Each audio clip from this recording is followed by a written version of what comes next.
जैसलमेर से 15 किलोमीटर दूर एक रहस्यमय स्थान है जिसे कुलधारा गांव के नाम से जाना जाता है।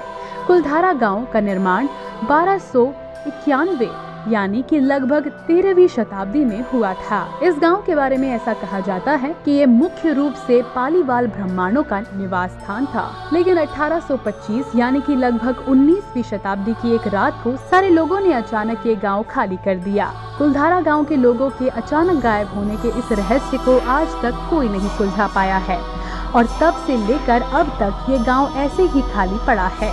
सुनने में यह भी आया है कि अगर किसी ने इस गांव की जमीन को हथियाने की कोशिश भी की तो उसकी रहस्यमय रूप से मृत्यु हो जाती है।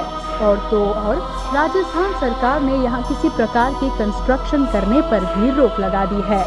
अब कुलधारा गांव के लोगों का इस गांव में लगभग 7 शताब्दियों गुजारने के बाद अचानक गायब हो जाना हमारे लिए आज भी एक अनसुलझा रहस्य बना हुआ है।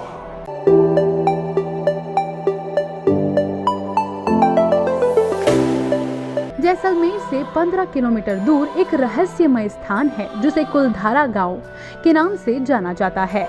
कुलधारा गांव का निर्माण 1291 यानी कि लगभग 13वीं शताब्दी में हुआ था। इस गांव के बारे में ऐसा कहा जाता है कि ये मुख्य रूप से पालीवाल ब्राह्मणों का निवास स्थान था, लेकिन 1825 यानी कि लगभग 19वीं शताब्दी की एक रात को सारे लोगों ने अचानक ये गांव खाली कर दिया। कुलधारा गांव के लोगों के अचानक गायब होने के इस रहस्य को आज तक कोई नहीं सुलझा पाया है और तब से लेकर अब तक ये गांव ऐसे ही खाली पड़ा है।